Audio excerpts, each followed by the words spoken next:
You don't look like a hooligan. What? Yes. That's how nervous I am.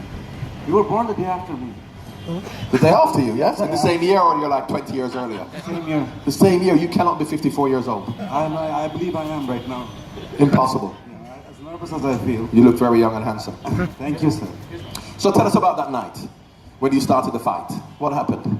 It was a very, very decent speech It was a that Manchester I thought I United. gave. I told the Manchester United fans exactly how much I hated them, but other than that, I don't think I was being very, very confrontational. I think these guys just took it on from what I was saying. So,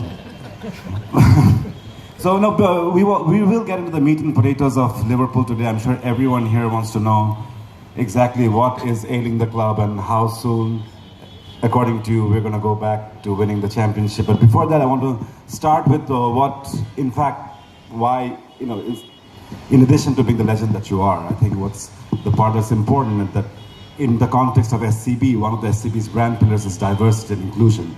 And you were one of the first black players to play full-time for England. And there are very famous instances of you facing the challenges of that role. One that comes to mind is that famous picture of you at Goodison, kicking away a banana peel. But how do you, I would like to hear from you how you think that impacted your game, especially for England, and just as a footballer as a whole and as a man. Okay, first of all, I've got to give you a bit of a background as to where I came from. I was born in Jamaica and was brought up in Jamaica till I was 13 years old. And my father was a colonel in the Jamaican army. He was sent as military attaché to England when I was 13, and he was recalled to Jamaica when I was 17, and I stayed to play football. So growing up in Jamaica, I grew up in a middle-class Jamaican family. I'm sure you didn't see it here, but if you can go online, you'll see. Have you ever heard of a program? Who do you think you are? Have you heard of that program? When they did my Who Do You Think You Are, my mother's family, her uncle and her father started the first Jamaican government in the 50s. I'm from a very political family, a very strong-willed, very secure, empowered family. So I could not be racially abused or abused in any other way by people who I consider to be ignorant. So when I came to England at 13, from a background that I came from, and of course in England, whereby you may come across racism, this was in the 70s, and when I started playing in 1980, for me, it didn't affect me in any way, shape or form, because I couldn't let one man, two men, 10,000 people who want to throw bananas at me make me feel disenfranchised or less than they are. So it was really like water off a duck's back. Now, that is the way I dealt with it. Now, someone like Ian Wright or someone else may deal with it in a different way, but which is fine because we are all different human beings and we react differently to adversity. But for me, it never affected me at all because I felt as worthy as anybody else. And just for the very fact that somebody, in whichever way they wanted to make it plain to me that they feel superior to me because I'm black, could not work. So therefore, it never affected me at all. And a big problem we had back then was that because it was an accepted part of society, a lot of black players who were abused then wouldn't accept it. And they would fight and they would curse and they would scream and they'd have a go at the referee. And back then, you were told to get on with it. So a lot of footballers were lost to the game of football. Black players who fought in that way against it wouldn't make it out of club. The managers, the players, the fans, the press, they accepted it. And if you fought against that, you were told you were wrong. We've now come full circle, that if we now hear it, and you complain or you fight against it in that way, then it's okay. But for me personally, racism never affected me at all because I was as worthy, as intelligent, as morally correct as anybody else. So the fact that there's some idiots in the stadium, 10 idiots, 100 idiots shouting at me never affected me. Indeed you are. It must have rankled you a little bit because at points in your career, the fact that you were from Jamaica was sometimes there was insinuations that your form for England wasn't, or your commitment to England wasn't as much as your commitment to club football. Well, once again, that's the perception people have, and we can't help people's perception. So their perception doesn't affect me because I know my integrity, I know my worth, So just to give an example, I could have played for England. I did play for England. I could have played for Scotland, Northern Ireland or Wales, because when I came to England, I became a British citizen, so I could have played for any of the 4 home countries. And had I played for Scotland instead, I would have given 100% for Scotland, because what you do is you play for the team you represent and you give them 100%, regardless of whether it's Jamaica or England. And I'll use Stuart Pearce. I don't know if you've all heard of Stuart Pearce as an example. Stuart Pearce is the quintessential English bulldog. When you talk about someone who is going to run through a brick wall for Britain, who would have been fighting for Winston Churchill and fighting against Napoleon, probably fighting against the Raj here in India 200 years ago, he's a real Englishman. He's had 69 caps for England. He's got a tattoo of the British flag on his arm.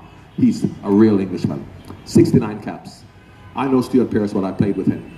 If, for some reason, Stuart Pearce's 70th cap, he had 69 caps, if his 70th game, we don't know how, but his 70th game was going to be for France against England, he would give 100% for France against England.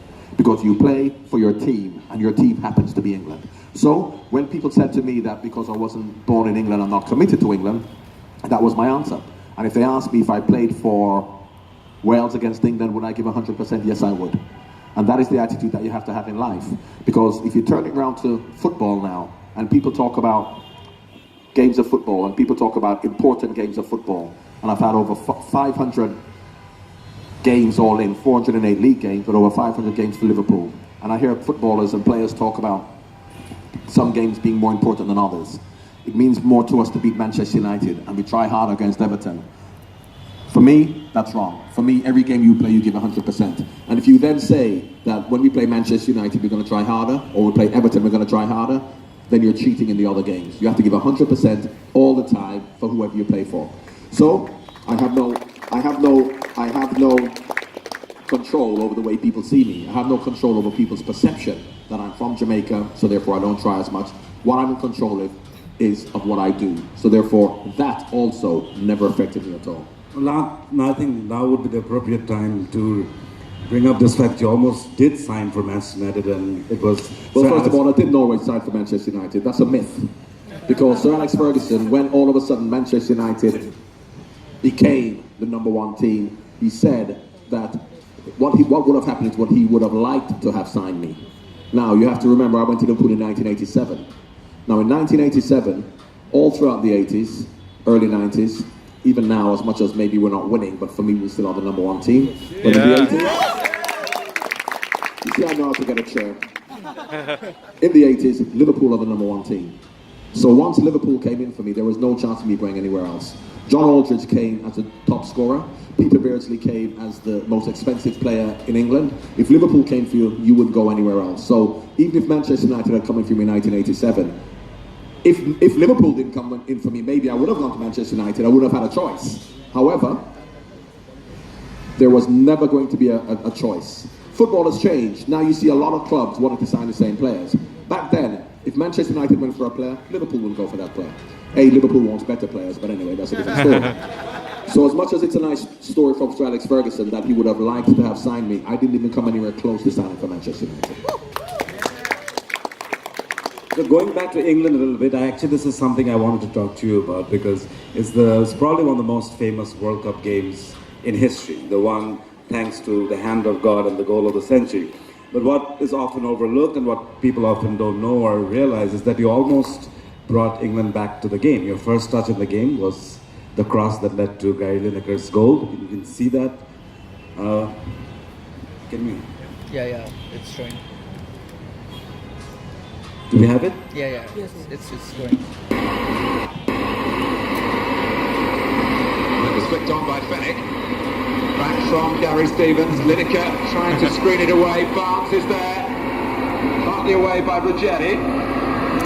Sansom able to keep the pressure on with the help of Hodge, who just got back on side. Now Barnes with his first real run. And Lineker! And Argentina won the football. England have got one back.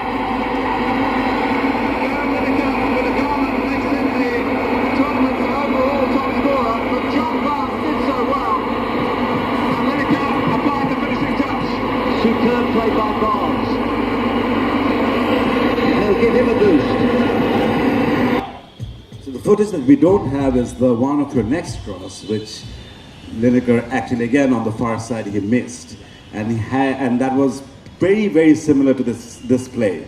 And had he actually headed that in, one of the most memorable games of World Cup history might have turned very differently. Your thoughts and your experience on that one?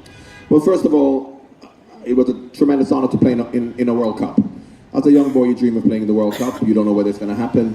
I was actually on the bench in 1986. We were losing 2-0 to Argentina, so therefore we are going out to the World Cup, and I haven't even been on the pitch. How can you feel part of a World Cup, even if you're there, but you don't play? Viv Anderson went to 2 World Cups as a substitute and never played one, so how do you feel part of it? So the first feeling was just euphoria to be on the pitch. That's the first thing. Secondly, to be on the pitch with who, in my opinion, is the greatest player ever, Diego Maradona, was a tremendous honor. So just looking forward to getting on pitch with Diego Maradona. And people talk about that second goal going in, the game may have been different. 1986 was Maradona's World Cup. I think if Gary Lineker had scored that second goal, we probably just would have made Maradona angry and he would have gone on to score more goals. And I mean that in all seriousness, because he was incredible. And the goal he scored in the semi-final against Belgium was even better. So, you know, just for the fact that I got on the pitch and I played with Diego Maradona was special. Yes, what people always say, I came on for the last, 18 minutes. And we all like to think, and I like to think, that had I started and had I played more, because we all want to say that, all the fans are saying if John Barnes came on early, if John Barnes started, we would have won. We don't know. What we do know is what happened. We can't say what would have happened. Because had I started the game, maybe we would have been 3-0 down at halftime. We don't know. So just because I did what I did with 18 minutes to go, it doesn't follow that had I started, we would have won. Or even if Gary Lineker's header had gone in, we would have won. So we understand the reality of what happens. We can't second guess to say what would have happened, because life is like that, not just football. I don't know, we're going to talk about Jurgen Klopp and Liverpool in a minute, but just to give you a bit of an insight into how I view football and how I view life. What we all say as football fans is that if the manager did something else, or if something else happened, that would have happened. We watched the game against Swansea, for example, where we lost, and we may say, if the manager had done this, or if the manager had put that player on, we would have won. We do not know that if the manager did what you thought he should have done, we may have lost 6-0 instead of 1-0, we don't know. So I never think about what may have been, I only think about what is and what was. And I was delighted to have gone on the field for the last 18 minutes and did what I did. Brilliant. Now coming back 32 years forward. How long? 32 years, right? Why are you trying to make me feel old? I'm quite young now. You are old. There's no way around this. So, I've got 7 children, they make me feel old. 6, right? 7. 7. And 2 grandchildren. Oh, wow. So now, Liverpool today. What do you think? Like this season, we are now, I think, in number 3, and we're actually having a very positive run. As you see the team right now, do you look at just Champions League? Obviously, it's not going to be a winning season, but how do you see the season ending, and what are your hopes for the next season? Well, the season has been positive up to now, and it will continue to be positive. Being positive doesn't mean that we're going to win the league. Being positive doesn't mean that we are going to win the Champions League. The positive season I see is that I can see us improving. I can see the harmony. I can see the belief, the trust we have in Jurgen Klopp taking us forward. And I said earlier about, I don't get carried away. We manage our expectations. I remember when Brendan Rodgers was at the club 3 years ago, and in November when we were top. Yeah. Even when Jurgen Klopp was here, first year and we were top, and someone said to me in December, what would you settle for? And we were top. And I said, I'd settle for 4th place. And they said, no, we're going to win the league. And we finished 4th by 1 point. Because you have to understand, when you look at the team that you have, you look at the managers, look at the manager you have, and we've got a fantastic manager. But you look at the managers that Manchester City have, who's a fantastic manager, Manchester United, Chelsea, Arsenal, they're all top managers. So if you all got top managers, you then look at the players. And you say, if the manager, because all you can ask any manager to do, in any walk of life, is to maximize the potential of the team. And if all the managers maximize the potential of that team, meaning with the players they have, because they're all top managers, Liverpool should finish 4th or 5th. That's where we should finish. Now, when we finished 2nd that year with Brendan Rodgers, other teams underachieved. We never overachieved. It's impossible in life to overachieve. You can maximize your potential. You can't overachieve. You can maximize your potential. Other teams can underachieve. And that's what happened. So people then felt, we finished 2nd this year, we're going to go on. But the other teams, because of the financial implications of Manchester City and Chelsea, they improved, they've got better players, so they've moved forward. Now we've got Jurgen Klopp. And Jurgen Klopp is maximizing the potential of this team. Chelsea won the league last year, and you can see they're struggling this year. Why they're struggling is because their manager has been undermined. The manager, having won the league, Jose Mourinho was undermined when he won the league at Chelsea, as much as I don't like Jose Mourinho. When he won the league at Chelsea, 2 months later they sacked him. Antonio Conte won the league at Chelsea, 2 months later they're struggling. Why is that? That's because they don't have the trust of the fans, of the owners, to give the manager the power to make those decisions. Jurgen Klopp has the full power at Liverpool, with the owners, with the fans, to make any decision. Just to give an example. You look at Sacco and Daniel Sturridge, who people may feel have been quite disruptive in terms of what we do in the team. Brendan Rodgers couldn't take the decisions that Jurgen Klopp has taken. At Manchester City, Manuel Pellegrini was being undermined by Yaya Toure and Joe Hart, but he had to play them because the fans didn't give him the power to take those decisions. What did Pep Guardiola do when he first came? Got rid of both of them. And because the other players see that he has the power to do that, the other players then have to perform. Players have to be given more responsibility for when they lose. Because what happens in modern football is that players take responsibility when they win, but when they lose, the manager takes the responsibility. And that is a recipe for disaster. Because if when you come off the field, the question is, who are we going to boo, or who is going to get booed? And if the answer is, the manager's going to get booed, the players absolve themselves of responsibility to play. Subconsciously. I'm not saying that players don't try, but subconsciously as a player, you know when you come off the field, if we've lost and we are not going to be accountable because they're going to boo the manager, then we don't have to perform. So that's happened to the Chelsea players, that happened to Mourinho, that happened to Conte. That would not happen to Sir Alex Ferguson, because when Manchester United came off, if they lost, the fans aren't going to boo Sir Alex Ferguson, they're going to boo the players, so therefore the players perform. And it doesn't happen to Jurgen Klopp. So Jurgen Klopp has got the full power. At the start of the season, when we tried to get Naby Keita and Virgil van Dijk, and we didn't get them, a lot of the fans then went, oh, we need to buy players, we need to buy players, we need to buy players. Because we trusted Jurgen Klopp enough to know, or to believe that to show that we believe in him, we said, stick with what you have. Maybe we'll get Virgil van Dijk in January, and we've signed Naby Keita for next season. So what we did is that we didn't go out and spend £90 million because we didn't get those two players, knowing that we'll get them in the future.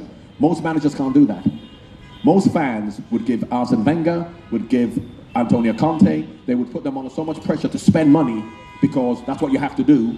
And if they don't spend money, we will boo them and the teams won't perform, but the fans stuck with Jurgen Klopp. So you see now we've got Virgil van Dijk, and now Naby Keita is coming in next year, and you see how well we're doing. In football, the most important thing, regardless of which players, we all have an opinion of who are great players and who we like. The most important thing is the manager's opinion.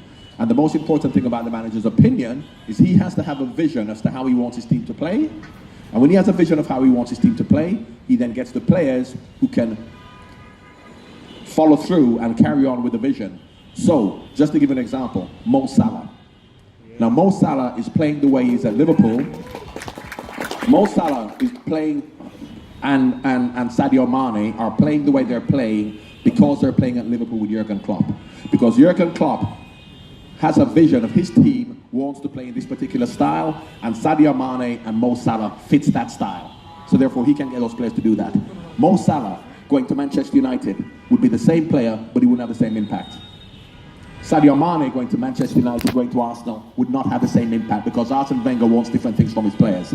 So the best thing about Jurgen Klopp is that he knows how he wants his players to fit into his team. So if he signs a player that we've never heard of, we will still trust him because we know he can get the best out of that player. And that's what has to happen. That is why the future is good for Liverpool. That is why the future is good for Liverpool, because instead of saying at Chelsea and Manchester United, we have to sign players for 90 million for us to feel confident that we're spending big money on big players to perform, like Paul Pogba and Alexis Sanchez. What Jurgen Klopp says is that we're going to sign a player that you've never heard of from Germany for £3 million.